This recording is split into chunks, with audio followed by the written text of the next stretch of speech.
Hello बच्चों, आइए इस प्रश्न को देखते हैं। क्लोरोफिल ए का एम्पिरिकल सूत्र क्या है? ए है C35H72O5N4 Mg, बी है C55H70O6N4 Mg, सी है C55H72O5N4 Mg, डी है C54H70O6N4 Mg। तो यहाँ पर हमें बताना है कि जो क्लोरोफिल ए है इसका एम्पिरिकल सूत्र क्या होगा। तो हमारी मुख्य अवधारणा होगी कि इम्पेरिकल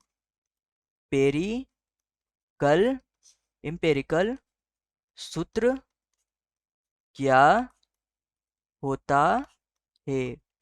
तो यहाँ पर हमें इम्पेरिकल सूत्र के बारे में बताना है कि यह क्या होता है। तो जो इम्पेरिकल सूत्र होता है यह किसी तत्व का ऐसा रासायनिक रासायनिक सूत्र होता है जो उसका सरलतम रूप होता है।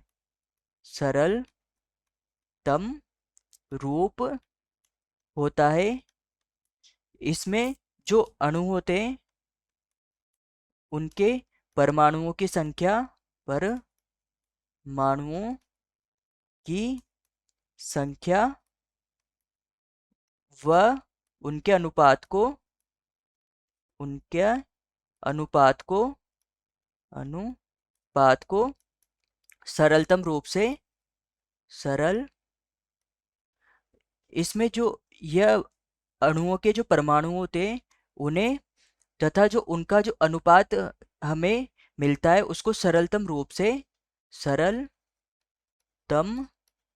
रूप से दर्शाया जाता है। अगर हम इसका उदाहरण लें तो इसका उदाहरण इस प्रकार होगा कि जो H2O जल का अणु होता है इसका एम्पिरिकल सूत्र होगा H2H व एक ऑक्सीजन का अणु। तो यहाँ पर हमारे पास था क्लोरोफिल ए। तो जो क्लोरोफिल ए होता है, क्लोरोफिल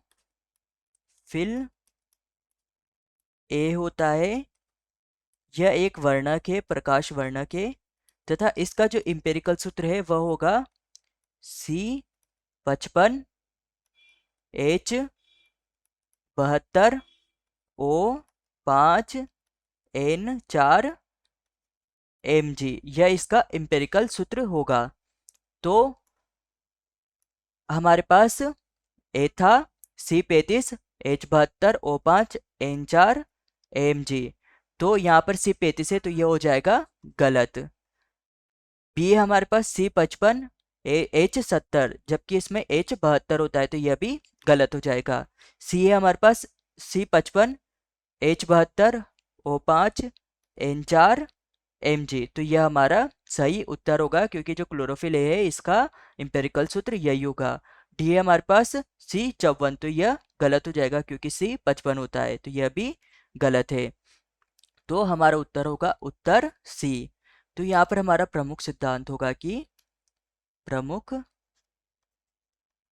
प्रमुख सिद्धांत होगा कि क्लोरोफिल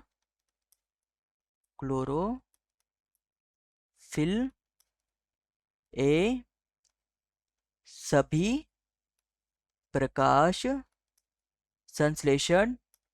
संश्लेषित भागों में पाया जाता है